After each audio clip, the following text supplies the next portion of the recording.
The young girl was lying on the bed and opening her eyes, could not understand how she ended up not in her room. Sitting up on the bed and fully opening her eyes, she began to quickly look around the room in which she was. Looking at one of the walls, Mika realized with horror that she was in a prison cell. It was 3 months since she opened her eyes in prison.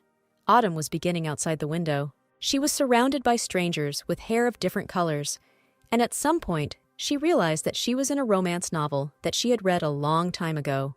The main character, Francia, was locked in prison for her father's brutal crime. One day, while going for a walk, she met a man locked deep underground. He was the main character of the book, Dorian von Hell, who was chained because he was unable to suppress the power passed down from generation to generation.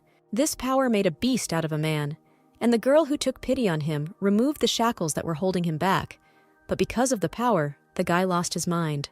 Mika decided not to remember the continuation of the story because the book was rated 18+.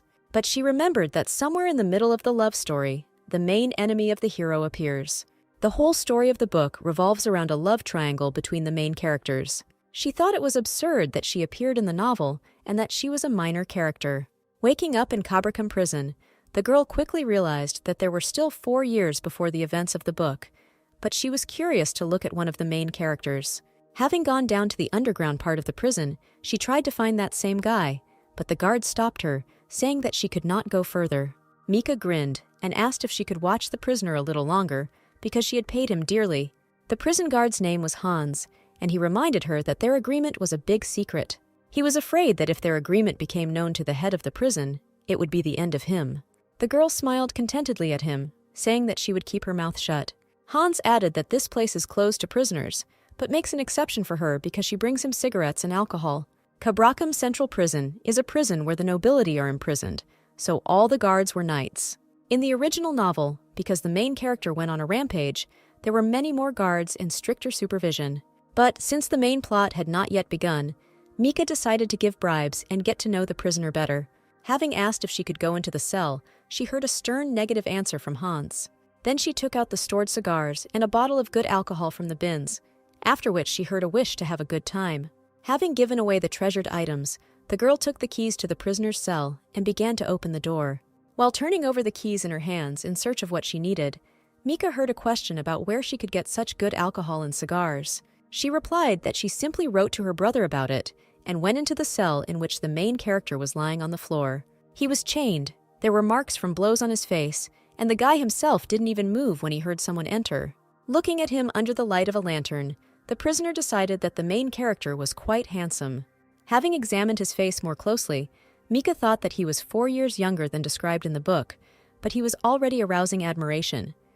Extending her hand to him, she noticed how his eyes quickly opened, and the guy sat down on the floor with lightning speed. Having misjudged the situation, he began to attack her and bark loudly, but the chains held him back.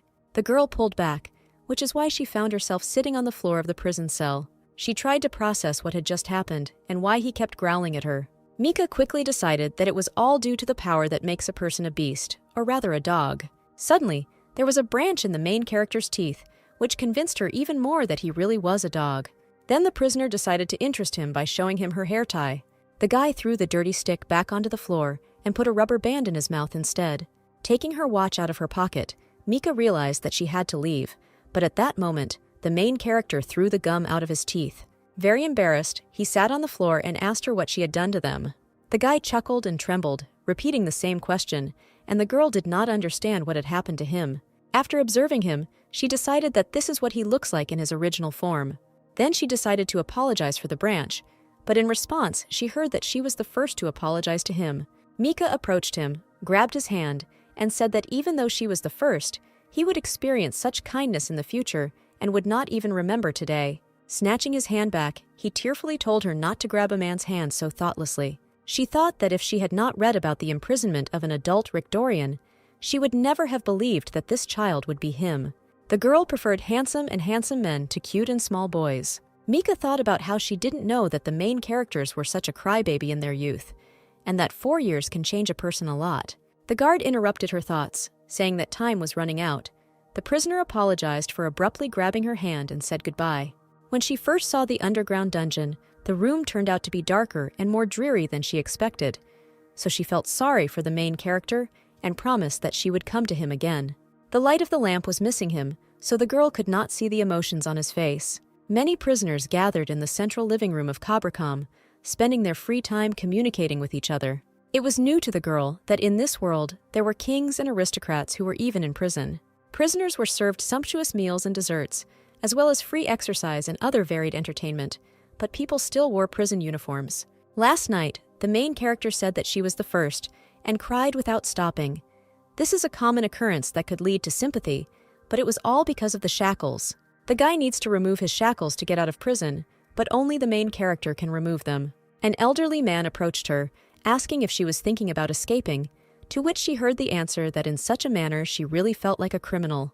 The man who approached was called Baron Palladus, who was accused of fraud. He told her that since she was in prison, she was already a criminal. The man told her that the punishment for aristocrats was a demonstration of the emperor's power. Mika changed the subject and asked if he had anything else interesting, to which she received a counter-question about what she would like to hear. He added that if he were her, who spent the entire day enjoying her radiant beauty in the reflection of the mirror. Mika considered her appearance to be completely ordinary and did not even suspect that this was not so. She asked him to tell about the Dormulet family, to which the Baron told her that this was one of the 3 duchies of the empire. It was the Black Rose of the empire, but not long ago they did something. Palladus told her that they had recently purchased chests of jewelry at an underground auction, and perhaps among them was His Majesty's lost tiara. Mika remembered this item because it is what the main character finds in the villain's house. The man told her that all auctions except the imperial one were prohibited, but the Dormulet family bought at an illegal meeting, and as soon as rumors about their act reached the emperor, the family was immediately searched, but could not find anything. He was referring to the very talented Chaser Lube Dormulet, and added that the rumor didn't end there. The Baron reported that in addition to his son, the Duke also had a daughter, who was called the real treasure of Dormulet. The girl knew about the villain's younger sister, and that she died from some chronic disease long before the start of the story. She decided that events were taking their course, after which the man asked her how her recent adventure went. Mika looked out the window into which the sun's rays were falling and said that everything went well. The main character was sitting in oppressive silence, leaning against the wall, when suddenly his loneliness was interrupted by a stranger. Looking at her, the guy realized that she was exactly the one who came to him last night. A smiling girl stood with a lantern in her hands and asked him what he thought about the walk. In response to her words, she heard only an angry bark from her interlocutor. No matter how many bribes she gave to the guards, she could not come to the underground prison every day, so she managed to go down to him only after 3 days. The girl hoped that she would find him in a normal state, so she was a little taken aback when she saw him in dog form. When she asked if he could only growl, the guy shook his head negatively, which greatly surprised her, because he understood what she was talking about. Then she asked if he could only understand her words, but not speak back. The guy nodded affirmatively in response. Deciding not to torment him any longer, Mika handed him a loaf of bread that she had brought from the kitchen. Handing him the food, she slowly uttered the word please, syllable by syllable, but in response he only whined. The girl thought that if he understood her speech, he would be able to answer her, but in response she heard only a bark. Having swallowed the whole bun, the main character choked, and the prisoner looked displeased at everything that was happening. Indignant, she nevertheless handed him a bottle of water, trying to help him swallow the unfortunate bread. After drinking the water, the prisoner wiped the remaining water from his mouth and, with a trembling voice, told her not to touch him. Mika noticed that until this moment, the guy was happily eating from her tender hands. Looking up at him, the girl noticed that his eyes were filled with tears and his face turned red. The main character shouted that if she did not take responsibility, Tony dared to touch him, and the prisoner thought that he had another person who would take responsibility for him. According to the original novel, he is saved by the beautiful, gentle, and talented main character who removes his shackles. The girl thought that she had just come to look at him, but asked out loud if he was hungry, and in response she heard that he was full. Suddenly, his stomach made strange sounds, indicating that his master was blatantly deceiving, to which Mika told him that he should not be ashamed of the fact that he was hungry. He was the only heir of the Archduke and should not starve, even though he was abandoned by his family. Then she decided to feed him by hand, because the iron shackles did not give him the opportunity to eat normally. He refused, saying that he was not a child to eat from someone else's hands, and in response, Mika tried to explain to him that he was simply not comfortable eating on his own. The guy was trembling and hid in a corner, but the prisoner tried to convince him that she had simply decided to help him eat and nothing more. Sitting down next to him, she noticed that for prisoners in the eastern wing of the prison, delicious food, tea breaks, and walks were the norm. But for Rick Dorian, all this was forbidden. These difficulties were specifically introduced for the main character in the work, but the girl understood that he did not want to live like that at all. The girl asked him if it was too dark for him, because the cell had no sunlight and smelled of damp moss, and prisoners were only taken out for a walk once a day. It seemed to her that since this was natural for other prisoners, then the same should be true for the main character, so she invited him to take a walk. In response, he asked her what the mysterious word walk meant, to which he heard that it meant going outside. The guy told her that he was forbidden to go outside, but after that, he heard the question whether he would go if possible. Mika took his silence as a sign of consent, but she herself understood that permission to go for a walk could only be obtained from the warden. Therefore, after some time, she was already standing at the door of the head of the prison, behind which a menacing voice invited her to enter.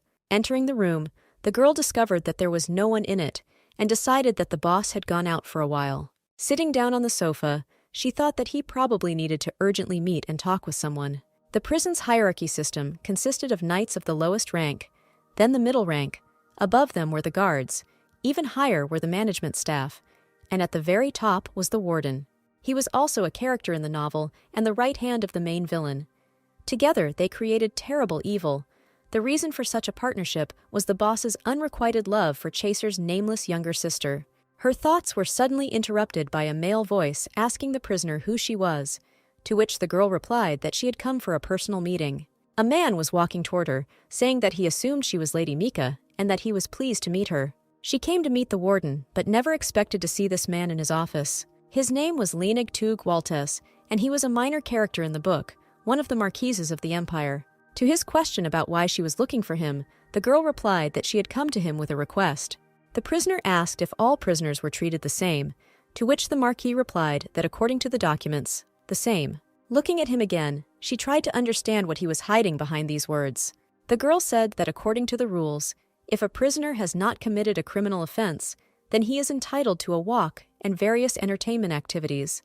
But after talking with other prisoners, she learned that there is a young man in prison who is kept completely alone. She added that she had heard that he was prohibited from going out for walks, but he was imprisoned without having committed any crimes.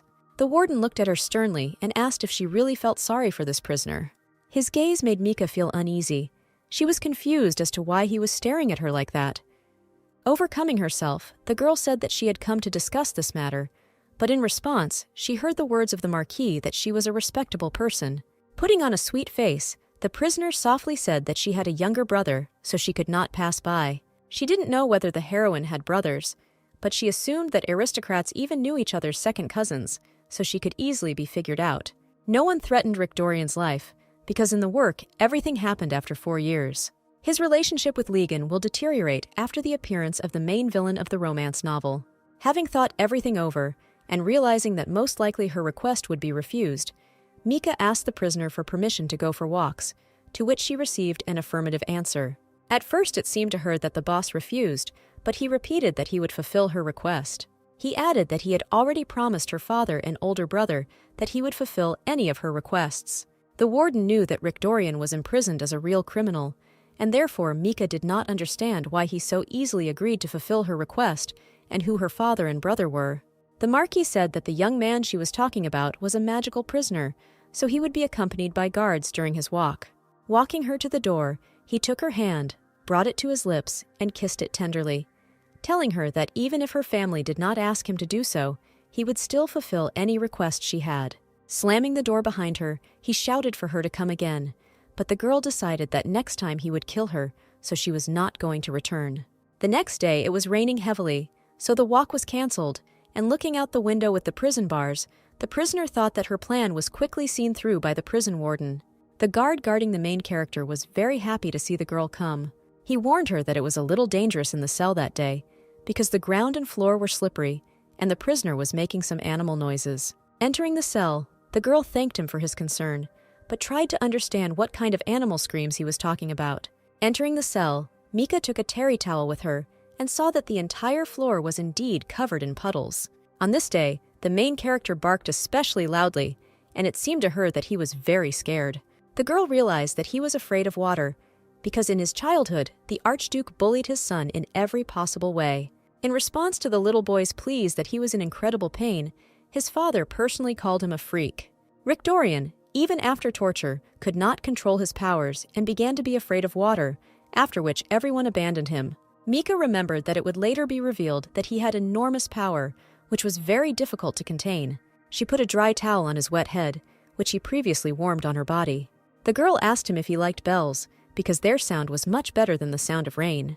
The guy was very happy to see that. In addition to the bell, she brought cookies and her favorite hairband. The prisoner tried to dry the main character thoroughly, because he was a little wet. After a while, he pushed her away with a sharp movement, causing her to fall to the floor. Opening her eyes, Mika saw Rick Dorian above her, who was tightly pressing her hands to the floor. Then he lifted one of her hands to his mouth, which showed fangs, and licked it affectionately. The prisoner was very embarrassed by such a strange situation, but did not say anything out loud.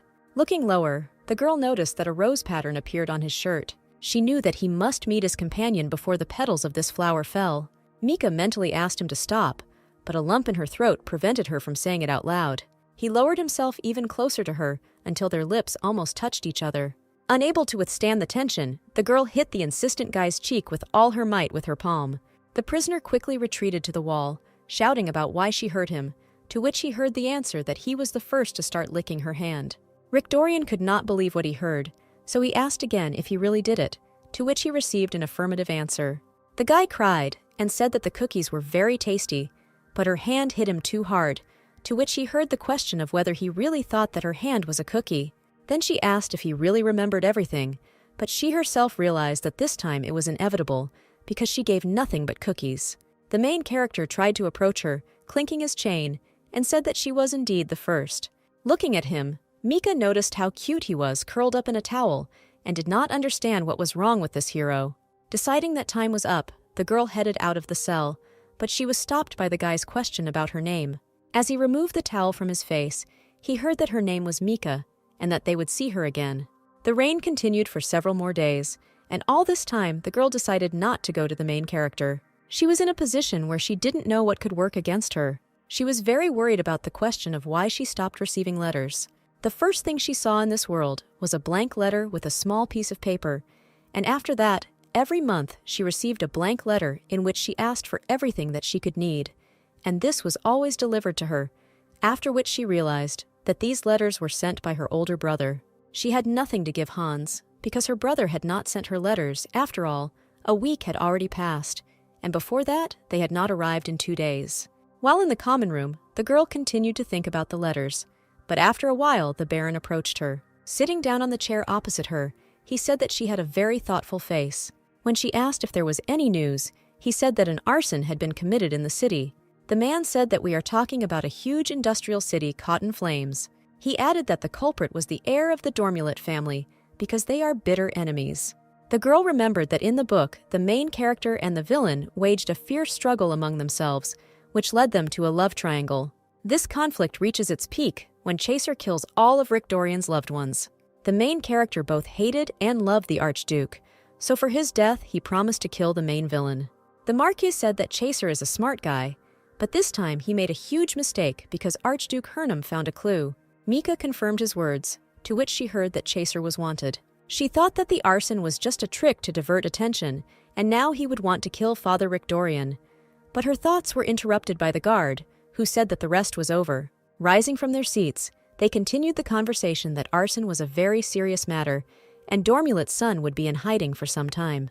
The man asked what she was worried about, but the answer was that it was nothing special. She added that she simply did not receive a letter from her older brother, to which the Baron replied that she should not worry so much. Returning to her room, the girl relaxedly plopped down on the bed and closed her eyes. The next day, in the common room, her friend told her that the culprit of the arson had been found. Holding a newspaper in his hands, the man said that during the capture of the criminal, Hernum was seriously wounded, but still the criminal was not Chaser. He suggested that the son of the Dormulet family was only preparing for his crime. Mika remembered that in the novel, when the main villain was killing Father Rick Dorian, he first distracted everyone with a fire, after which she quickly got up and left the hall. Returning to her room with an accompanying guard, the prisoner met a messenger who handed her a letter. The guards closed the door behind her, leaving her completely alone in the room, holding a letter in her hands. This time, it contained 2 papers, on one of which he asked her if everything was okay with his beloved younger sister. Having received the envelope back, her elder brother, stained with someone else's blood, ordered his servant to send alcohol and cigarettes to Carbercom. His name was Chaser Lub Dormulet, who was the main heir of the Dormulet family, as well as Micah's older brother. After the rain stopped, the prisoner again found herself in the chief's office and did not understand at all why she was there. To his question about whether she really wouldn't eat the prepared dishes, the Marquis heard the answer that she would eat with pleasure. Mika promised herself that she would never return to this office, but now, on such a beautiful day, she had to drink tea with the head of the prison. 10 minutes ago, a timid girl approached the office at the request of Lenaga himself. Holding tea in her hands, she asked why he called her, in response to which the man handed her a box. Having opened it, the girl found a hairpin in it, and Lenag explained to her that it was a gift from her older brother, and that, at his request, no one in prison would call her last name. Mika immediately understood why everyone just called her by her first name and did not address her by her last name.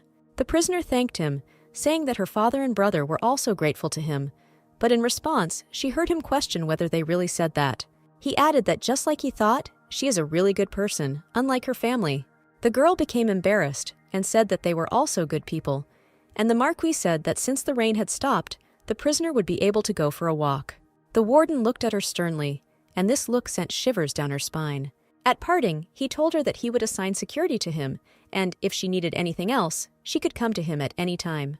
Leaving his office, Mika thought that this man would only be sincere with his beloved. The Marquis watched her for a long time, held her hand to his heart, and dreamed of their future together. In the yard, her cellmate Sally approached her and told her that they could finally take a walk. Mika said that her friend is beautiful even when she blushes, to which she heard the answer that it was still too bright because of the sun, so her skin turned red. Both girls suddenly looked towards the guards, who were chatting pleasantly among themselves. Among them, the prisoner noticed the main character and said that mid-level guards should only accompany dangerous criminals and not ordinary people. Sally instructed her cellmate to wait a moment while she simply asked what was going on. Mika stood in complete shock, not understanding how the head of the prison could do this, because it was not a walk at all, but an ordinary strangulation.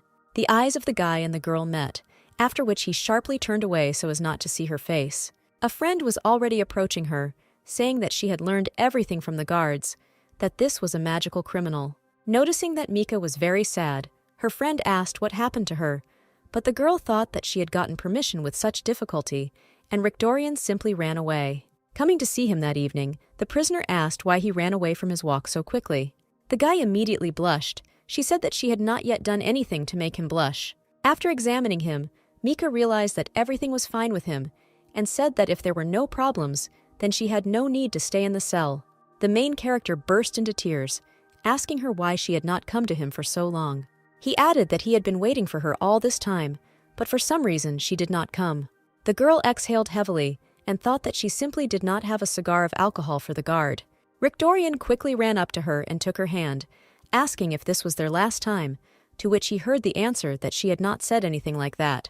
His hands were shaking, and Mika couldn't believe that he always breaks up with people like that. Squatting down, she said that she had asked for the names of this walk and asked where his gratitude was. The prisoner then added that next time they could take a walk with him. Pressing her hand to his face, the protagonist asked her what he should call her when he met, to which he received the answer that he could call her by name. Deciding to joke, the girl said that since she would walk him, he could call her mistress. Rising from her knees, Mika ruffled the hair on the guy's head and said that it was time for her to go. Hearing his loud bark, the prisoner asked if he really became a dog when it suited him. The next day, one of the guards greeted the girl, saying that they had not seen her for a long time. She approached the main character who was sitting behind them, asking if he was comfortable in handcuffs. Mika reasoned that the guards knew he was a magical prisoner, but there was a lot they didn't know. Touching the collar, the girl asked what was on it, to which one of the guards said that it was a special magical collar for prisoners. She added that it is activated when the guy goes wild or uses his powers, so if he tries to escape, then as soon as the guards grab the chain, the prisoner will be suppressed. Snatching the chain from her hands, the prisoner squeezed them in her hands and thanked her for the explanation. thinking about why the guards did not see that the prisoner was in pain. Looking up at the guy, the girl noticed that he stood up from his seat and was breathing heavily. With a quick movement of his hands, Rick Dorian threw the offender straight into the guards, standing a little further away. Then he fell on his haunches and began to bark loudly, after which everyone realized that he had turned into a beast again. Guard Commander Arnold ordered everyone to activate the collar and prepare their swords. One of the guards grabbed the chain and loudly ordered the prisoner to stop. The collar only jingled loudly, and the main character continued to stand in place, disobeying the order. Then the guard shouted to the commander that magic did not work, and they could not do anything about it. During their conversation, the prisoner quickly attacked the rest of the guards, trying to attack them with a chain. 3 guards stood around Mika, trying to fend off the attackers' attacks so that they would not hit the girl. The young knight standing next to her was suddenly thrown to the side by the chain hitting him. The girl was not taken aback and went up to the chain lying on the ground to do something. The chain in her hands filled with magic and turned blue, causing all the guards to stop their fighting. Seeing this, the commander ordered her to shout something, but Mika stubbornly did not understand what she needed to say. Covering her with his shield, Arnold shouted that there was no difference in words. You just need to order something, of course. Having defeated the guard commander, the main character directed his gaze at the girl holding the chain. Catching his gloomy gaze, the prisoner hoped that his anger was not directed at her. The guy rushed from his place with lightning speed towards her, and the guards shouted at her to say something. The girl couldn't think of anything better than to order Rick Dorian to sit down, and he immediately followed her order. The guards asked her not to stop and continue screaming, after which she told the guy to lie down. The main character immediately fell to the ground face down, following the command to lie down.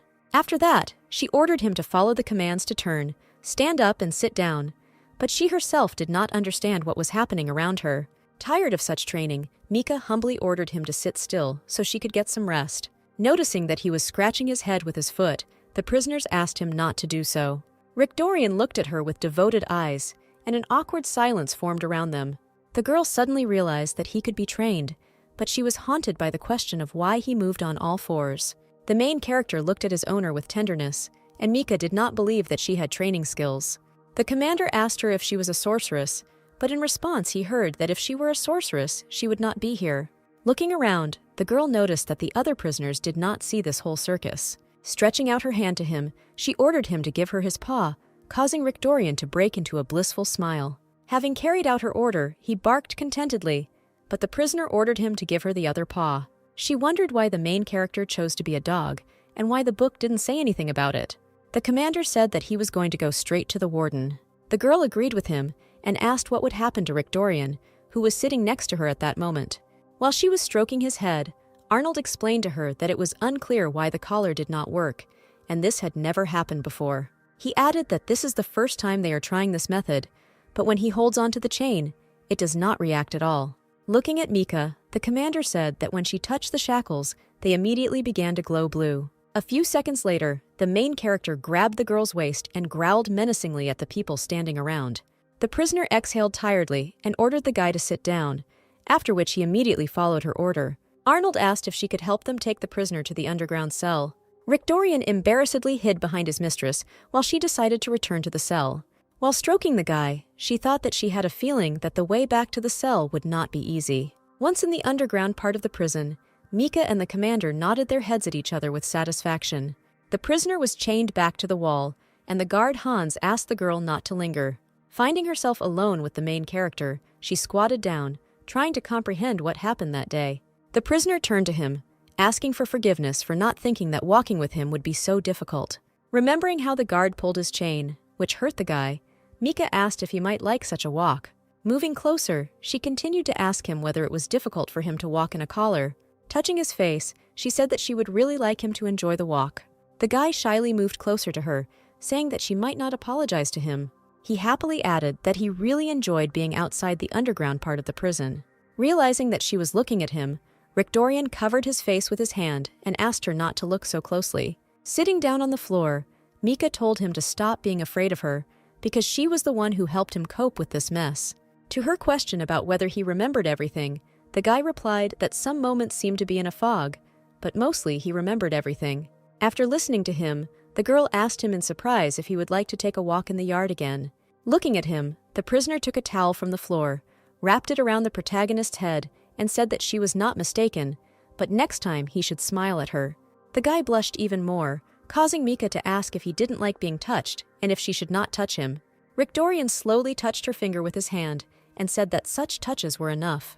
Looking at her joyfully, he asked her to come again next time. This statement greatly shocked the girl, but she could not resist his charm. A few days later, Mika threw a small ball in the yard, and the main character caught it with his teeth and brought it back to her. Bringing the ball directly into his hands, the guy received a pat on the head and words of approval. She thought about how she told the commander that she could help walk the prisoner, and until the prison warden returned, she could go for a walk. She didn't want him to be banned from going on walks in the future because he was very obedient and behaved like a dog. The commander approached them, thanked her for her help, and said that he would definitely tell the boss about everything. He calmly added that he had heard that Lena would be visiting the prison briefly today. When he left, the main character quickly straightened up and stopped barking, thanks to which Mika realized that he had taken on a human form. The girl invited him to sit next to her and pulled his hand. The guy could not stand still and fell straight into her lap. He instantly got up from her and said excitedly that today was very cool. Then the guy picked her up, embarrassedly closed his eyes and sat down on the bench, holding the prisoner in his arms. Seeing how he blushed, she also became a little embarrassed and asked in surprise whether he could really do that. After which, the girl calmly stood up and went back to the room. But all this time, the prison warden was watching them. A guard approached him and announced that it was time to return all prisoners to their rooms. A week later, Lenag called Mika into his office and told her that she was amazing because she treated the prisoner like a dog.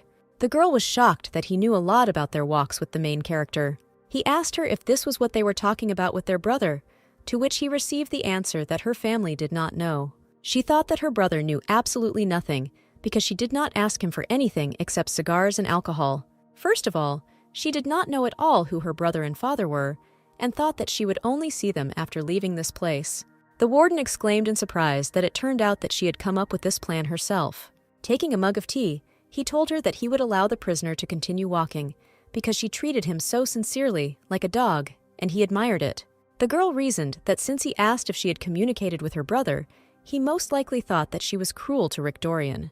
Taking a plate of cake in her hands, Mika talked about how she didn't have such a good relationship with her family. Lena said he didn't think she was focusing on the differences between the two families. At the moment, the empire is divided into the possession of two duchies of Harnum and Dormulet, from which it was assumed that Mika is from a family of villains. She quickly realized why the warden was so close to her, but he just wanted her to have a good time. He added that the most important thing was her safety, and advised her not to forget this during the walk. Grabbing the offered hand, the girl rose from her seat and agreed with the man's words. Walking her to the door, Lenag told her that she would like to spend more time with her, but now was not a good time for this. To her question about whether her brother had really asked him to do this, the head of the prison replied that this was partly his desire. She then asked if this would stay between the two of them. He became visibly embarrassed. A few seconds later, the girl found herself standing outside the door, and then heard that it was time for her to leave. Turning towards the closing door, Mika noticed a very embarrassed Marquis. Closing the door behind her, he caught himself that his heart began to beat faster, and his face flushed red, because he was unrequitedly in love with her. Returning to the room, the prisoner thought that her relationship with the villain family was a problem. The prison was in the hands of Chaser, which meant that Rick Dorian's life could be threatened by anything. She was glad that even though the prison warden had a scary face, he sincerely wanted to help her, and then she realized that the villains would still lose. Then she heard the rain hitting the glass in small drops and realized that the walk that day was canceled. Then she decided to visit the main character in the underground prison and went straight there. There was a strange atmosphere in the dungeon, and from the guard, she learned that there had been another visitor before her. Handing Hans a box of cigars, the girl listened to his instructions that it was better not to visit the prisoner today. She assured him that everything would be fine, but for some reason she was very worried. Entering the cell, she saw the main character lying in a pool of his own blood. Mika screamed loudly, and then tried to find out if Rick Dorian was still alive. In the book, the protagonist's father abused him, and she understood that it was he who left these traces. The guy slowly stood up, and with the last of his strength hugged the entering guest tightly. His heart was beating wildly, and the girl understood that she couldn't just leave it like that, because the guards wouldn't give him medicine. Telling him to wait a little, the prisoner went straight to her bedroom. Entering the room, she hovered over the blank piece of paper and decided to write a letter to her brother. In her letter, she asked him to send her the best medicine to treat her wounds. After reading her request, Chasera was very unhappy that someone had injured his sister, so he decided to visit Kabrakam. After some time, a package with medicine arrived, and Mika quickly went to the main character. The guard allowed her to pass, but asked why she was trying so hard to help him. Entering the cell, the girl thought that she herself did not want to be so deeply imbued with the position of the main character. In the light of the lantern, the guy tried to see who decided to visit him at such a late hour. After examining him, she saw that his entire body was covered in wounds, so she quickly began tearing the fabric to clean them. Touching him with a rag, the prisoner commanded him to be patient a little. She quickly wiped all the blood from his body and began to treat the wounds with ointment. Looking at his face, the girl thought about how handsome he was. Reaching into her bag of medicine, she decided that he still needed to grow up a little. She remembered how mature and strong the real main character in the novel was described. Taking out the necessary ointment from her bag, Mika saw the trembling guy and told him that he had no need to tremble, because she would not bite him. She always knew that he would not get it, but she continued to take care of him, and she carried ointment on the wounds. The prisoner told him to let her know if he was in pain, but that would not stop her, and she would continue to apply the ointment. After some time, she pinned his hair with bobby pins, which made her think that he looked prettier than her. In response to his indignation that she looked much more beautiful, Mika made him feel embarrassed by asking if she really was beautiful. The guy visibly blushed and tried to turn away, but her hands quickly grabbed his face and she told him to look at her. Using patting movements, the girl applied the remaining ointment to the wounds on her face. While looking through the jars of medicine, she discovered that they contained medicine for burns and colds, thanks to which the prisoner decided that her brother was very caring. Opening another jar of ointment, Mika said that she would smear his neck and shoulders, after which they would go to their place. Pushing his shirt aside, the girl began to lightly apply the medicine, but suddenly she heard the guy breathing loudly and embarrassedly asked him to stop doing that, after which she finished and handed him a handful of pain pills, saying that they would help him endure physical pain. Rick Dorian looked at her in amazement, asking her whether they really should be drunk when it hurts. Deciding to show by example, the girl took water into her mouth, put the medicine there and swallowed. All this time he watched in admiration as she beautifully wiped the remaining water from her face. Having tried to swallow the pill on his own, he failed, so Mika selflessly decided to help him. Extending her hand to him with a pill, the girl asked him to open his mouth to take the medicine. Put the pill in his mouth, the prisoner tried to remove her hand, but he resolutely did not want to let go. Her heart began to beat rapidly, which is why she tried to quickly move away from him. Realizing that he had swallowed everything, the girl decided that she urgently needed to take the cans back to the room. Running out of the cell, she said that she hoped that nothing would hurt during the night. The next day, she sat on a bench in the park and talked about what she was doing. Deciding to change the course of her thoughts, Mika took out a letter from her brother from her pocket. Quickly reading what he had written, she thought that he was in a hurry while writing it, and that he was planning to come to her. People in prison often do not have very good relationships with their families, thanks to the fact that it was their relatives who placed the aristocrats in this unfortunate place. Even her cellmate Sally was looking forward to the day when she could go free and castrate her brother. There were embittered people in captivity, but there were also those who resigned themselves to their fate. Any person felt either rage or resignation. Now sitting on the bench, the girl thought that since her brother was apologizing to her, he probably treated her well. Looking at the letter again, she tried to understand what kind of relationship she had with her brother, not suspecting that all this time a man had been watching her from behind a tree. A few days later, in the corridor, she met the Baron, who asked her where she was going. Smiling back at him, Mika headed straight to the underground part of the prison. Entering the cell, the girl showed the main character that she had brought with her a book and a bag of cookies. The guy smiled contentedly, and then greeted her kindly and friendly in return. The prisoner teased the main character a little by asking if the good boy liked cookies. After carefully examining him, she noticed that he had grown significantly over these few days. She felt like she had grown incredibly fast since their first meeting, which was about 2 months ago. Stroking his face, the girl could not believe that he could grow in such a short time. After which, she accidentally dropped a bag of cookies, which quickly spilled onto the floor, and the guy immediately rushed to eat them. Mika tried in every possible way to stop him, shouting that he still couldn't eat them because he needed to preserve a little human dignity. After receiving several blows to the head, Rick Dorian finally stopped and obediently followed her commands. Returning the bag to his hands, she told him not to pretend to be nice because he still couldn't have them, and he should go back to his place. Taking the book with her other hand, The girl told the guy to look at it and try to understand what was written. As she sat down more comfortably, she caught herself thinking that she couldn't get used to the fact that he couldn't speak. Trying to teach him human speech, Mika tried not to notice the fun going on around her. Catching his cheeks, she stretched them into a smile and told him that he was not trying at all, after which she invited him to read a fairy tale.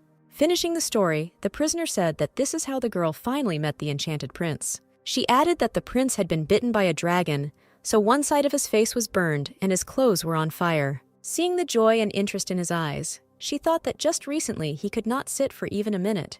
In the story, the prince told the girl that he did not know what pain was, which made the savior burst into tears, saying that pain was what he was feeling now. To save the prince, she defeated the evil dragon, and at the moment when the dragon fell, the heroine took the prince by the hand, and the spell subsided. Mika thought that, in fact, he too is a prince in captivity, although he is in prison. Poking her finger into his cheek, she said that the gentleman next to her is the main character, and when the spell wears off, they will live happily ever after. Then she tenderly touched his cheek and told him that her older brother, whom she had never even imagined, would come to her. The girl added that she was very interested in what he looked like, because they should be similar to him. Giving him a cookie, she said that she was very glad that she had met him, because before that, she was completely bored. As she left her cell, she wondered out loud when she would be able to get out of her confinement in prison. She was stopped by the strange sound of a cookie falling to the floor, but Mika decided that she was just imagining it, because in doggy mode, he would never drop anything from his mouth. A few days later, her brother said he would come, but after that there was no news. Sitting in the park, the girl thought that in fact he would not have come even if her heart had stopped. The day she first woke up in the new world, she found herself in the prison medical center. The doctor who examined her screamed loudly that her heart had stopped and did not understand how she was able to wake up. The real Mika's body was very weak, but after her awakening, the girl never got sick. As soon as she opened her eyes, the real Mika died, and it was as if someone had whispered the whole past into her ear. She was in great confusion and hoped that she would live like this for just a little while and would soon return home. The girl reasoned that if she came out, it would be more difficult to bear the weight. Her stream of thoughts was interrupted by a young man who suddenly approached and asked if she was bored. Glancing at him, the prisoner went over familiar faces in her memory and tried to understand who he was. The guy explained to her that they were seeing each other for the first time because on that day, a walk was organized for the middle wing of the prison. Looking around, Mika noticed that there were indeed a lot of guards around. The unfamiliar guy added so that she should not tense up, because he is not a villain. The young man put his hand to his chest, introduced himself, and said that his name was Jair. He added that he had wanted to meet her for a very long time, but the girl thought that she could not get used to the sunlight. Jair Utah Tupin Force was a minor character in the romance novel, and it was he who helped the heroine and Rick Dorian escape from prison. In the middle wing of the prison, they served time for more serious crimes, although these were not murders or treason, and such crimes cannot be called light. Mika looked at her interlocutor in surprise and could not believe that this young man was really from the middle wing of the prison. Jair waved his hand and repeated so that she would not stress so much, because he was not a villain. Returning from her thoughts, the prisoner told him that she was sure that was exactly what the bad guys were saying. He said that this time the prison director took many guards with him, so there were not enough guards in their wing. Noticing her wary face, the guy said that such a privilege was only possible for carefully selected prisoners. Tapping his head with his finger, Jair said that only the most normal ones are released. He calmly added that he had often seen her from afar on walks before. The prisoner said that he saw her training or even training someone. She replied that she didn't think he could see the right things, but then she thought about the fact that he had just said that he wanted to see her, and now it turned out that he had been watching her for a long time. Smiling sweetly, the guy asked her if it was really so difficult to talk to her. Deciding to act for sure, Jair reported that he was once able to escape from prison. According to the original story, Jair did not just help Rick Dorian escape from prison, because later he became the right hand of the protagonist, who later took the place of the Archduke. He only pretended to be a criminal, but in reality he was a wizard of the Hell family. The prisoner admitted that he was in fact a wizard. He was interested in that same prisoner for research purposes. The girl said that if he really was a wizard, then he shouldn't have told her about it. The guy noticed that if she is afraid that someone will hear them, then she worries in vain, because no one will be able to overhear their conversation. Smiling from ear to ear, Jair said that he had come to tell her something interesting about the prisoner she was taking care of. Mika remembered that even in the book the guy had a difficult character, and the wizard asked her if she knew about the curse. He said that this is a very ancient curse, and the average person probably does not know about it. The prisoner remembered that this was the curse of the Archduke of Harnham, and decided that her new acquaintance believed that she knew nothing about it. The guy said that during an attack, a person cannot speak, which is completely inconvenient for others. He happily added that this was the reason why a spell was temporarily cast on such damned ones. The girl could not stand it, and asked why he was telling her about this, to which she heard a counter-question. Isn't she interested in learning about it? Jair decided that the prisoner was unconscious, so that by repeating the speech and habits of the animal, he would continue to lead a miserable life. It suddenly dawned on the prisoner that the main character did not behave this way, because he only knows the speech of an animal. Then she thought that in the original book, Rick Dorian could talk like a human during his seizures, because a wizard had cast an awareness spell on him.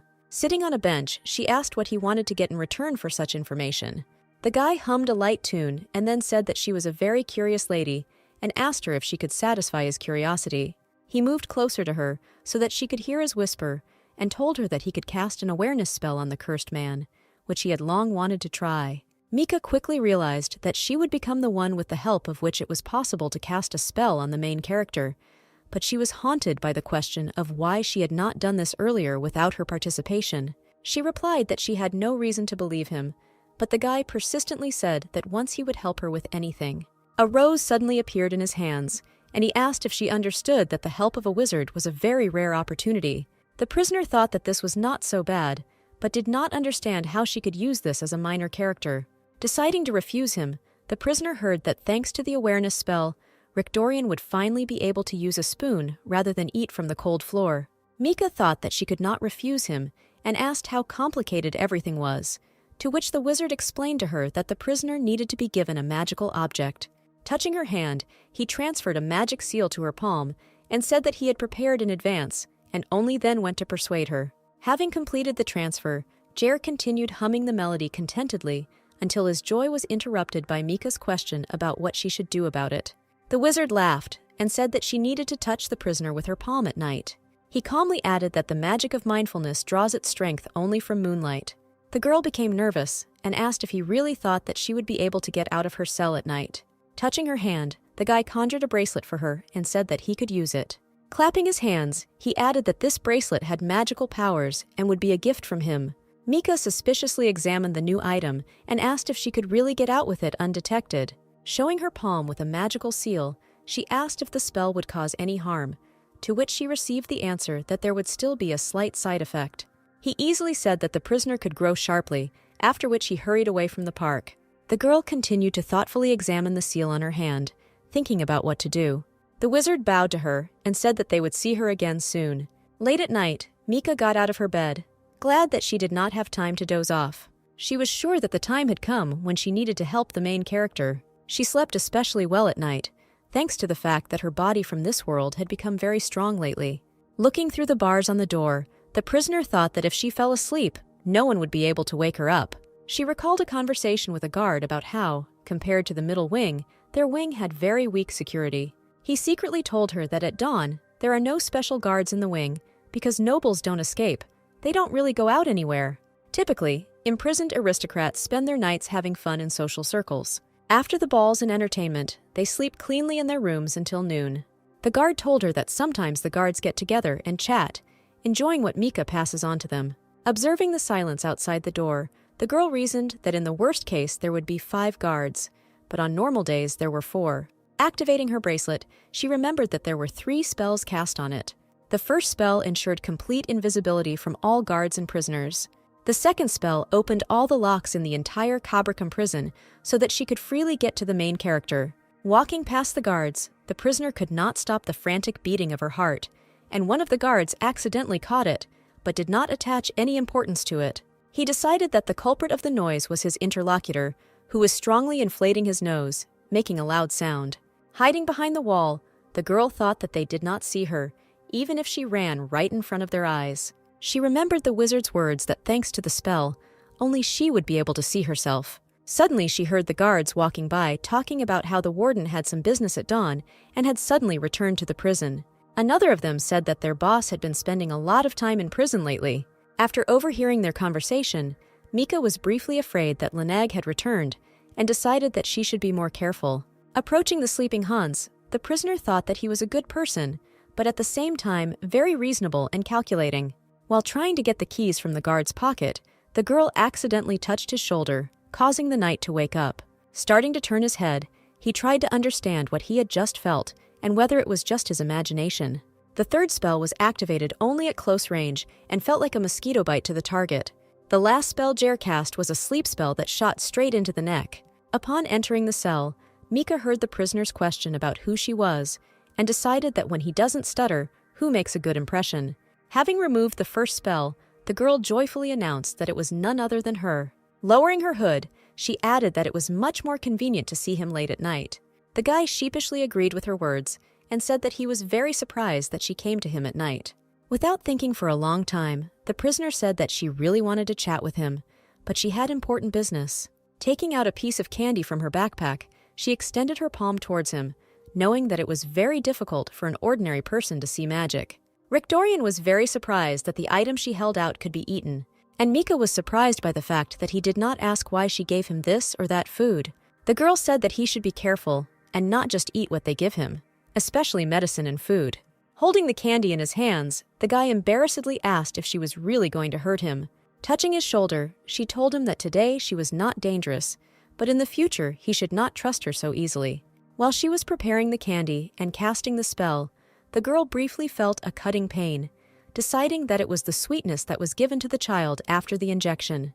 When he swallowed the candy, Mika smoothly touched his cheek with the palm on which the seal was applied. After a few seconds, clouds of magic flew around the prisoner, and his heart began to beat at a breakneck speed, after which the guy fell to the floor, and the prisoner decided that he was in a lot of pain.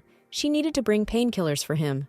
Rising from the floor, the girl threw on her cloak and began to move towards her room. She was stopped by Dorian, who suddenly rose behind her and grabbed her hand. Holding her hand tightly, he asked why she kept running away from him and where she was going. The guy did not hear her request that he let her go, but continued to ask his question. Approaching her so that she could feel his breath, he asked her again why she was avoiding him. He then held her hand to his cheek, telling her to stay with him all night. Mika stood and could not utter a word, thinking that the main character had grown up very quickly and the wizard had blatantly deceived her. Having carefully examined the main character, she realized that he took on the image of himself after 4 years. Her heart was beating wildly because she understood that it was too early, but she loudly asked him to let her go. Taking the bag in her hands, she held it out to Dorian and said that she had brought him something that he loved very much. In response to her words that the contents were completely at his disposal, the guy thought for a while and asked her again. After that, he moved even closer to her and asked if he remembered correctly that she asked to be called mistress. Fighting off his pressure, the girl sternly told him to call her by name and thought to herself that she would not joke like that again. She decided to remind him that her name is Mika. Well, the main character continued to hold her hand. He then placed her hand against his chest and softly said her name over and over again. Feeling how hard his heart was beating, the prisoner tried to remove her hand, but Dorian grabbed both of her hands. In her other hand, she held a cookie, and it was this hand that he placed against his cheek and asked her to feed him. He approached her again and asked if she really couldn't do this, but the girl was worried about the question of since when her name had such a strange sound. Moving her hand with the cookie to his mouth, the guy gently bit it, brushing her fingers with his lips. To her question about why he bites her, Dorian replied that she is very sweet. Mika turned around sharply and said that she hates people who behave as they please. He managed to hug her before she left the cell and quietly told her that he had done something wrong. The prisoner came with his head to her neck, to which the girl noticed that her back was very hot. She heard quiet words that he was in a lot of pain, so she began to worry and ask if he was okay. The guy told her that there was no person in prison who was so worried about him. He asked again if the cookies were really his, and having received an affirmative answer, he stroked her hair and said that then she was his too. After this, the main character fell unconscious loudly onto the floor of the underground chamber. Mika quickly sat down next to him to understand what had just happened to him and why he was on the ground. In a weak voice, he asked her not to leave him, but the girl put her hair tie in his hand. She hurried back to her cell before any of the guards noticed her absence.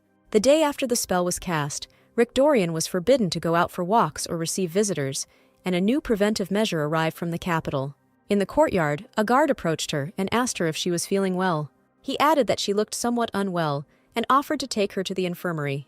Remembering the matured body of the protagonist, she involuntarily blushed, but said out loud that everything was fine with her. The girl could not forget what happened to her in the underground prison cell. After some time, the wizard approached her, reporting that he felt that the spell had been activated. Then he asked if everything went smoothly. When Mika saw him, she raised her head and greeted her friend.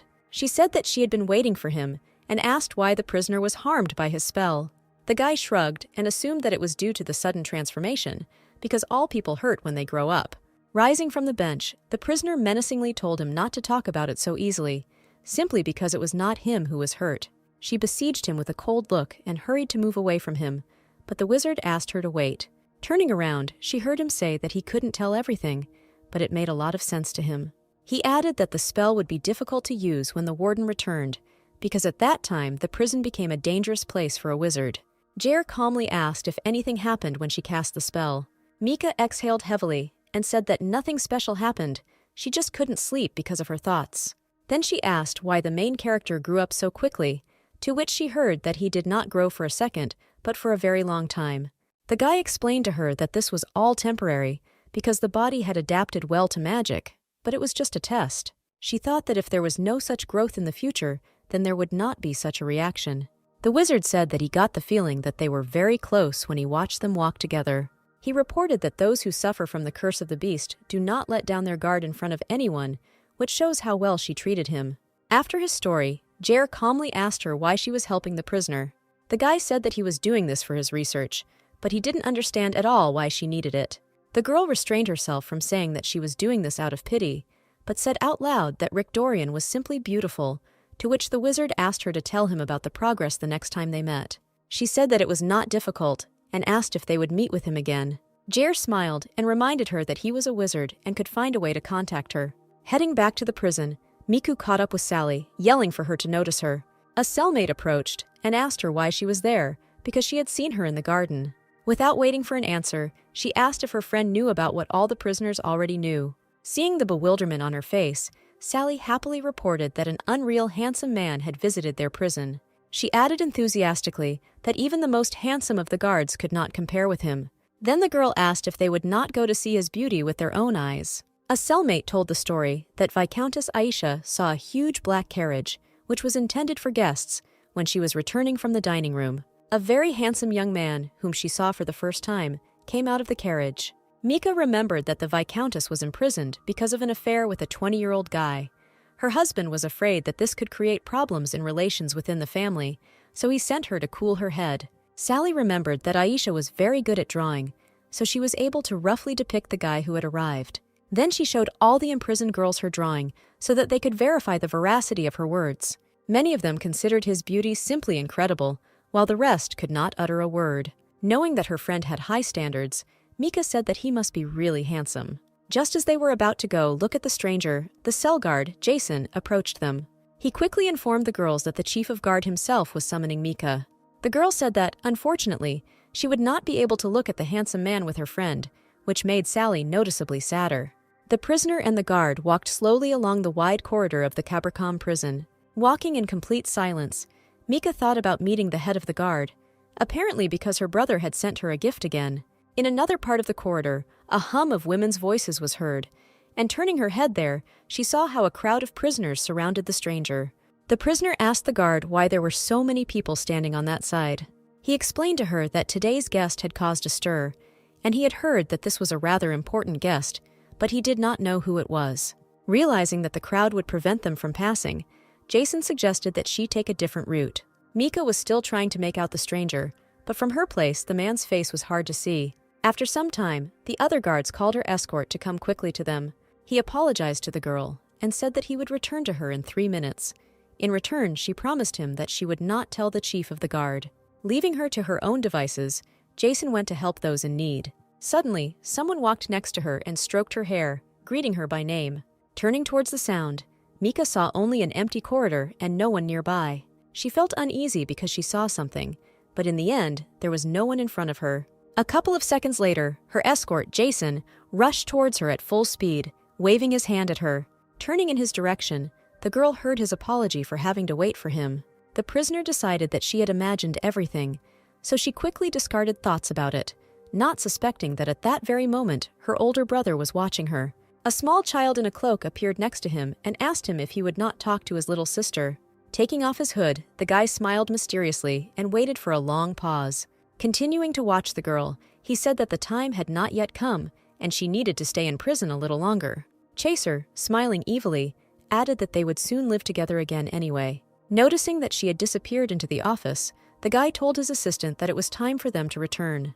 Entering the room, the girl met the head of the prison and thought that this was clearly not the head of the guard. After greeting him, she said that she had heard that he was away, but thought to herself that she was definitely sure of this.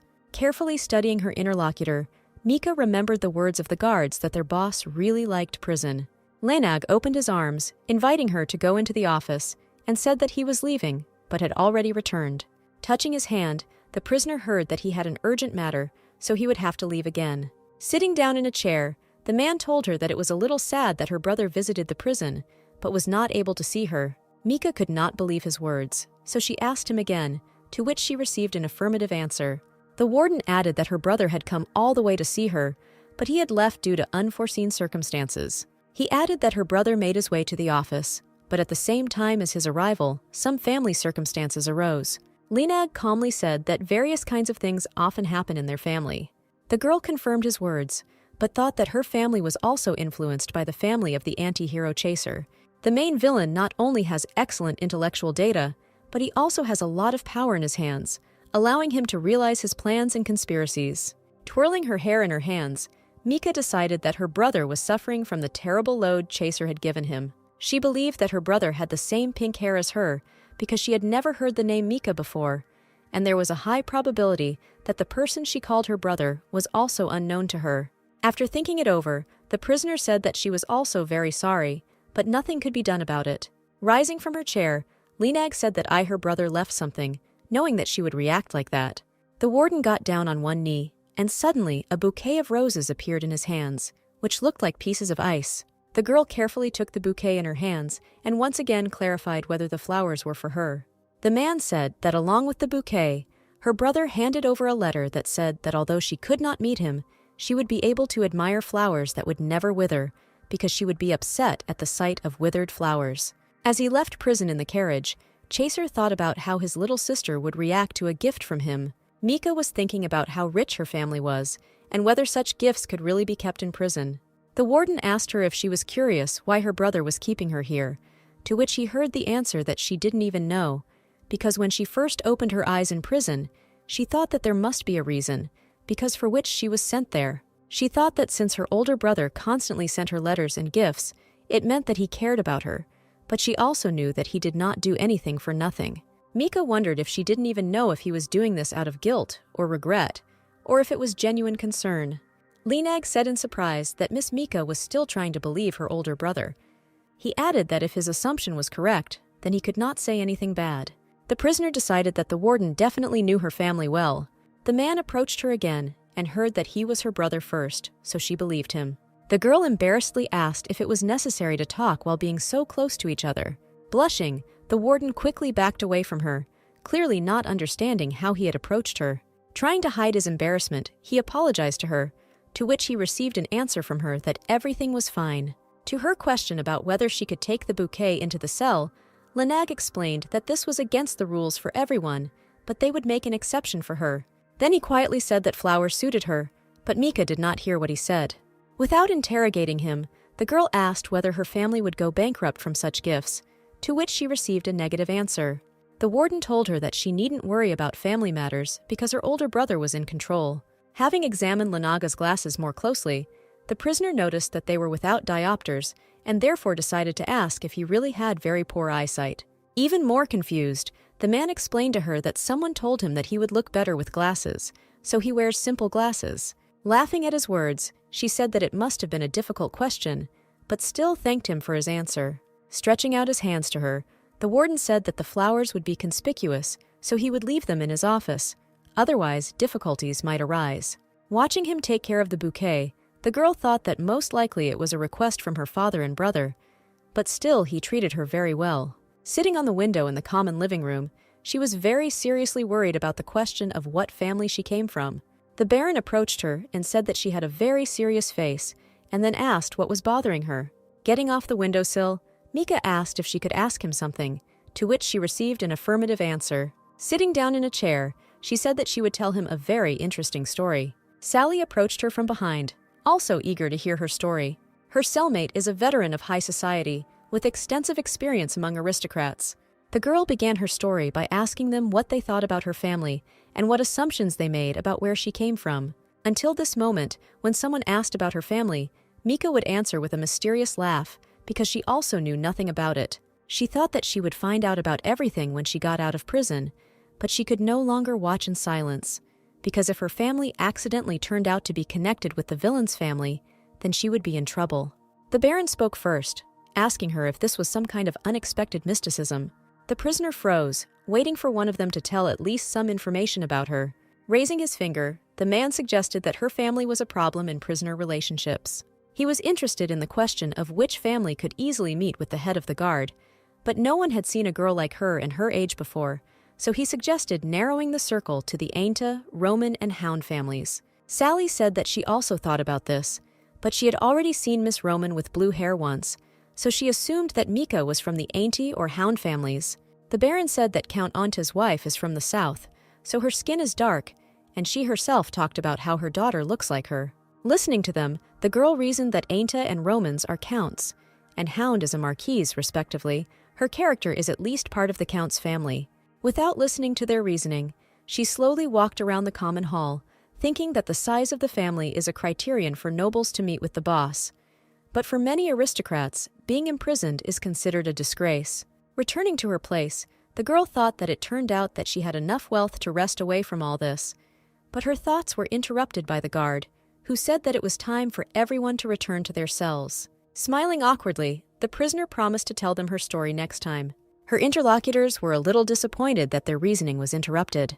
As Mika left them, she thought about the fact that there is no entertainment in prison, so her friends most likely regret that it is time to return so soon. She was accompanied to her room by the same guard, Jason, who was in charge of her quite often.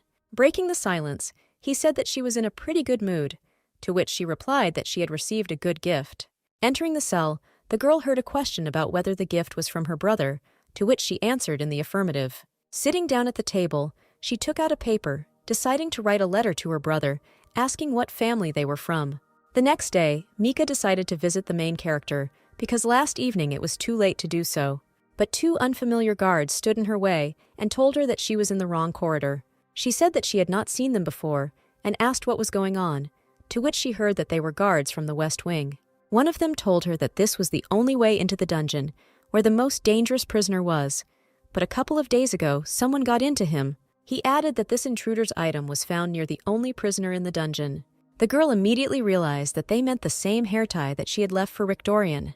Having carefully examined the guards, Mika was struck by the thought that those same violators were none other than her. The West Wing is where prisoners who have committed the most serious crimes, such as murder, arson, or treason, are housed, but compared to other areas, it has the tightest supervision, the poorest atmosphere, and the most bloodthirsty guards. Although the new guards said that they were holding the most dangerous criminal, well, in fact they were holding Rick Dorian, because this space was allocated by Cabricom specifically for Archduke Hernum. In the original story, the Lena family, who had run the prison for generations, maintained neutrality, and from generation to generation they set aside this space for the Archduke's needs. But the current warden ignored the family's neutrality and sided with Chaser. Now Mika pretended that she was absolutely scared because of the intruder. One of the guards told her that she had nothing to be afraid of because she was in the safest zone, but as they said, a problem arose due to the fact that the intruder's item was found. The girl tried to hold back a smile and good-naturedly agreed with his words. She was finally convinced that the intruder was herself, and the object was the hair elastic she had left behind. Last time she also left her terry towel in Rick Dorian's cell. Mika remembered Hans's words that he had warned her about this, but told her that he would explain to everyone that it was he who left it there. This was where the guard's kindness ended, and they agreed that the prisoner would no longer leave anything in the cell, but this time he decided that an intruder had entered the prisoner. The girl embarrassedly recalled that evening, and realized that she had completely forgotten about it because of Rick Dorian's dazzling appearance. The main character was locked in a place where it is impossible to understand whether it is day or night. Deciding to check him out, Mika put the bracelet back on herself and began to think about how to get to the prisoner. She remembered the wizard's words that each spell in the bracelet could be used 4 times, and she could not make mistakes. While examining the magical item, the prisoner decided that she could still use magic. Turning her head, she said out loud that she should check if the main character was okay. Putting on her cloak, the girl activated the bracelet and headed to the underground prison. The West Wing guards are elite knights, and because they keep tabs on the most dangerous criminals every day, they have a pretty tough hand. Walking down the corridor, she thought about what would happen if she was accidentally wounded, but deep down, she hoped that nothing bad would happen. Approaching the entrance, Mika saw that there was only one person standing guard, so she took a stone in her hand and threw it to the side. Hearing an incomprehensible sound, the guard immediately ran to check what caused it. After waiting until he was far enough away, she quickly slipped inside the underground part of the prison. Going down the stairs, the girl discovered that the usual guard Hans was not in place. Entering the cell, she saw the protagonist still chained, but this time he, even through magic, realized that it was her. Having dispelled the magic, Mika asked how he guessed that it was she who came to him. The guy suddenly attacked her, causing her to fall to the floor again, and he ended up on top and said that her scent was coming from her. The prisoner told him that it was very good that he was so happy about her coming, but then asked if he really liked her. Rick Dorian clearly did not expect such a question, so he retreated a little, but the girl told him that he was giving himself away with his behavior. He moved further away, clasped his hands beside him, and his face quickly turned red. Having examined him, the girl thought that he was not wounded, and this made her feel better. She was the first to break the awkward silence, saying that she didn't know that because of her, it would be so difficult for him, but she assumed that this could happen. Suddenly, Rick Dorian asked her if he suffered. Would she come to him constantly, and if the answer was yes, then he agreed to such sacrifices. This thought seriously angered the girl. She stretched out her hands to him and touched his cheeks. Then she squeezed them and menacingly asked why he thought so, because she brought him medicine and tried in every possible way to alleviate his suffering. Did he really want to throw her efforts down the drain? After some time, the prisoner calmed down and sat down, leaning on the wall. She said that last time he told her that he had been in prison since he was 10 years old, and asked if he had been at home until that moment. She wondered if there was someone in that mansion who treated him well. Sitting down next to her, the guy told about 2 people whose names were Mr. Adoran and Merida. Although she was a child who was ignored in every possible way, the contradiction between his thoughts and what he said was stronger than expected. Her thoughts were interrupted by Rick Dorian's unexpected statement that she was the nicest person in this place. The girl smiled sweetly and looked away, and the main character once again confirmed his words. He started counting on his fingers and saying that he often thinks about her, and Mika asked him again if she understood his words correctly. In response to this, the guy said that when he thinks about her, it gets bigger. The prisoner was stunned by such a confession and could not say a word. At the same time, the main character told her that there were strange sensations in his body, as if he were sick. She was very interested in the question of what was getting bigger, but she tried to drive away these thoughts. Turning to him, she realized that, looking into his beautiful eyes, she unconsciously began to think about the bad. Watching him blush, Mika heard his request that she not look at him like that because he was shy. The guy finally decided to clarify his words and stated that when he thinks about her, his legs and arms seem to become larger and his fingers lengthen. Having calmed down, she assumed that when this happens, his body and height increase in size. To her question about whether he measured himself to test his hypothesis, the main character shook his head negatively. The prisoner affectionately stroked his head and said that it was deep night outside and it was time for him to sleep. Taking her hand and looking pitiful, the guy said that he didn't want to sleep, because if he fell asleep, Tony would be able to see her, because she would simply disappear. Looking at her watch, she decided to stay a little longer, but knew she had to get back to her room before dawn. She said that she didn't know if anything bad would happen to him because of her, but in response, she saw the confusion on his face. The girl said that because of the rubber band that was left behind, some people thought that someone had visited him, but she does not think that the guard with whom she was in cahoots revealed it, and the guards decided that there was some intruder. It seemed to her that even if Hans talked about her, he would also have to say that he received cigarettes and alcohol from her. With all this, the guard knows that she has a special relationship, so with his words, he will only harm himself. The guy told her that if we are talking about the thing that she left him, then when he didn't have it, he suffered even more. He reported that he was glad to have something he could think about constantly. Holding a rubber band in his hands, The main character added that when he has it, he should not just stare aimlessly at the wall, and there is an expectation that it will come at any moment. Mika had no idea that such an insignificant hair tie could mean so much to someone. It was a very small glass of water in front of a person who was thirsty. He would not be able to quench his thirst, but at least he could wet his lips. Deciding to change the topic, she asked him how long it had been since he turned into a dog.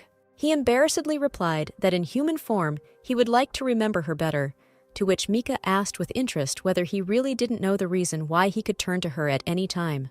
Suddenly, Rick Dorian fell to his knees, and the prisoner quickly approached him, and touching his body, felt the heat emanating from him. Another form of the main character appeared before her again, who greeted her, calling her her mistress. Extending her hand towards him, the guy playfully asked if she would really give it to him today. The girl did not immediately realize that we were talking about the candy that she had dropped earlier. Having opened the sweetness, he extended his hand with the candy to her and said that she should feed him. Seeing that Mika was getting ready, the main character asked her where she was going, to which he received the answer that it was time for her to sleep. Then he invited her to stay in his cell and spend the night with him. She abruptly rose from the floor, put on her cloak, and said that he had gone crazy, after which she quickly headed to her cell. On the stairs, the girl slowed down. Deep down, she was afraid that she had closed the door poorly behind her, so she wanted to go back, but she stopped herself. Making her way past the guard, she thought that the main character really had crazy beauty. Suddenly, the prisoner heard the sound of footsteps rapidly approaching her. She really wanted to turn around, but she understood that then they might hear her, and magic would not help her. A man's voice asked her if her walk was interesting, which made Mika fall into horror and cover her mouth with her hands. Standing in front of her was the warden of Kabracom prison, who clearly saw her under the veil of a spell. The girl couldn't believe it and decided that he was just probing, well, not really seeing her. She remembered that she had once touched the guards, but they did not understand anything. Nervous, Mika began to bite her lips, and the man touched her face and asked her not to do that. At that moment, she realized that he could see her completely despite the wizard's magic. Noticing the concern on her face, Lenag promised her that he would not threaten her in any way. Taking off her cloak, the girl sternly asked him how he realized that it was she, to which she received the answer that there was no one in prison with the same hair color as hers. He asked her if she was surprised that he could see through her magic. The prisoner confirmed his words and asked how he was able to do this. The warden answered a question with a question and asked her why she was walking around the first floor at such a late hour using magic. He continued that if he gave her a hint about his abilities, then she would figure it out on her own.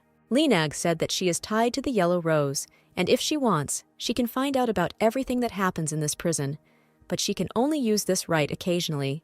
Having examined her more closely, the man said that he was very surprised by what was on her hand and asked if her brother had given this thing, to which he received an affirmative answer. She felt like she underestimated him, because the one who controlled everything in the book, the main villain Chaser, was no match for him.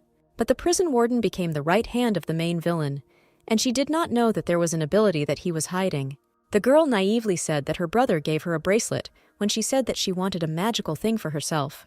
Lenaga was reassured by this answer, and he continued on his way, and Mika could not believe that her lie was so easy. As he passed her, he said that such things are usually prohibited, but of course an exception was made for Miss Mickey. He added that it was her elder brother's request so that she could be free to do whatever she wanted.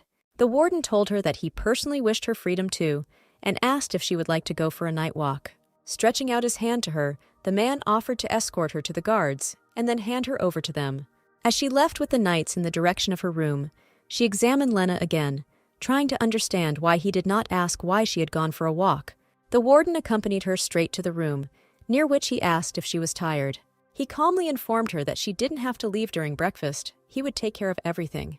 Mika did not immediately understand that he was so worried about her, because in this body she had a heart attack. Lenag threateningly told her not to worry about those who say that she has special rights here, because he has a hidden talent for shutting up their mouths. The man added that she could do whatever she wanted, because it was he who allowed her to do so. When she asked why he was so kind to her, he said nothing, but only thought that he would like her to look at him at least once. All he wanted was for her to always be happy and smile at him so sincerely. After a short silence, the man said that he was doing this because he wanted it. She asked if she could go down to the underground prison, to which she heard that this was her full right. The Marquis explained to her that when she goes out for a walk, she can throw the ball, take the leash, and do whatever she wants, because he heard that he was humiliated. The girl thought that he had been misinformed that Rick Dorian was taken out for a walk every time he turned into a beast. The warden said that from now on, she could go there at any time without talking, but in return, he asked her to spend the same amount of time with him. The next day, the girl sat in the common room and dozed in a chair until her sleep was interrupted by the Baron. The man approached her and worriedly asked if she was okay and why she looked like that. Sally said that her cellmate had been in this condition since the morning and asked if her friend was sick. Two prisoners made their own guesses about the well-being of their mutual friend, but neither of them was right. Deciding to end their discussion, the girl said that she simply did not sleep well all night and therefore did not feel well. There were a lot of people in the common room, and there was a loud noise that distracted Mika's attention. Dormulet, as well as the Harnum family, to which Rick Dorian belongs, is one of the pillars that supports the empire because they were a large family that had to coexist with each other, in fact being mortal enemies. The head of the family, who is about to die, is none other than the father of the main villain, Chaser. Other prisoners discussed that the family's son had died in a museum fire in which their entire family was injured. One of them said that this is a terrible family because no one can be sure where they will plant the next bomb. Deciding to get away from this noise, the girl thought that as much as the main villain was crazy, his followers were just as crazy. She thought that she was the only one who was not affected by this because she believed that what had been done could not be undone. An hour later, Mika was hiding behind the trees along with the main character from the crazy people who were throwing bombs. Rick Dorian was too close to her while the guards fought with the intruders. In the end, he leaned against her neck and declared that she was very warm and he really enjoyed being with her. An hour earlier, after being in the common room, the girl headed down the corridor to the underground prison. One of the guards told her that he had heard about her from conversations among his superiors and introduced himself as Reuben. He added that he had received orders to fulfill all her wishes, after which he asked what she would order him. The girl, without thinking, asked him to go for a walk with the prisoner. The disgruntled guards were a little further away from them, but still watched their every move. Seeing Rick Dorian's embarrassed face, Mika realized that animal instinct helped him discern the power of the upper-class guards and told him not to worry because these people would not touch him. For him, the new guard meant that he would be shackled in chains again, and this would not be a good memory. The prisoner asked the guards to increase the distance between them a little. Sitting down on a bench, the girl asked the prisoner whether it was difficult for him to walk with chains, to which she received a negative answer. Then she decided to draw his attention to the fact that the weather was beautiful outside. Taking her hand, the main character said that as long as she was next to him, he would also be fine. Mika immediately realized that in this way, he was constantly hanging noodles on her ears. People came out of the forest and threw many grenades towards other prisoners and guards. One of the strangers shouted that he was doing this in the name of the Dormulet family, and in particular for the glory of Mr. Chaser. Mika and Rick Dorian quickly headed into the grove to hide behind the treetops. Exploding bombs thundered behind them, and the girl noticed that her companion had suddenly changed. He had grown in size again, so that her hand could not fully wrap around his wrist. And now, the main character was already clinging to her near the tree, saying that her name was not the mistress, but Mika. The girl quickly tried to understand what caused the changes this time, and why it became even larger. She decided that as soon as the guards found them and discovered them in this form, Rick Dorian would be executed immediately, so she tried to move him away from her. In response to such an action, the guy asked her if she was not happy to see him, to which she replied that she could not be happy at such a time. Pressed against the tree, Mika realized that if the knights saw him like this, they would definitely understand that she had something to do with it. Her train of thoughts was interrupted by the unexpected touch of his hand on her lips, and the protagonist himself told her that it would hurt her if she continued to bite her lips. Pinning her against a tree, he grinned and declared that he personally knew what he was talking about, but then asked her if he could bite her. Removing his hand from her, Mika asked if he was finished, but the guy quickly took her hand and brought it to his cheek. Touching her hand, he declared that he felt very good when she touched him with her hands. Rick Dorian then reminded her that she touched him when he brought her the ball. He playfully asked her again, since he couldn't bite her lips, what about her hand? The guards heard their fuss and began to quickly approach them, and the main character said that he was tired of them because they constantly beat him. Holding him close, the girl whispered and asked him to shrink his body as much as he could. Then the guy lay down on her lap and gradually began to close his eyes, trying to return to his human form. After some time, they were discovered by guards who were interested in what happened to the prisoner. Mika told them that the bomb scared him, and she also thought he was sick. Reuben examined them carefully and suggested that they all return to prison together first. Returning to her room at a run, the girl spent a long time trying to control her body. Her thoughts returned to the protagonist's words that she touched him and his request to bite her lips. In the forest, she told the guards that she was not feeling well, so she asked them to return the prisoner to the cell themselves. Standing in her room, the prisoner realized that she urgently needed cold water to bring herself to her senses. Thanks to this day, she realized that a man who was too handsome could make her dizzy. Taking a deep breath, Mika finally felt better and decided that she needed to seriously look into it. There was a growing sense of responsibility within her that she was the one responsible for giving him the magic of growth. The girl decided that she needed to meet the wizard again because he said that magic would only be for good.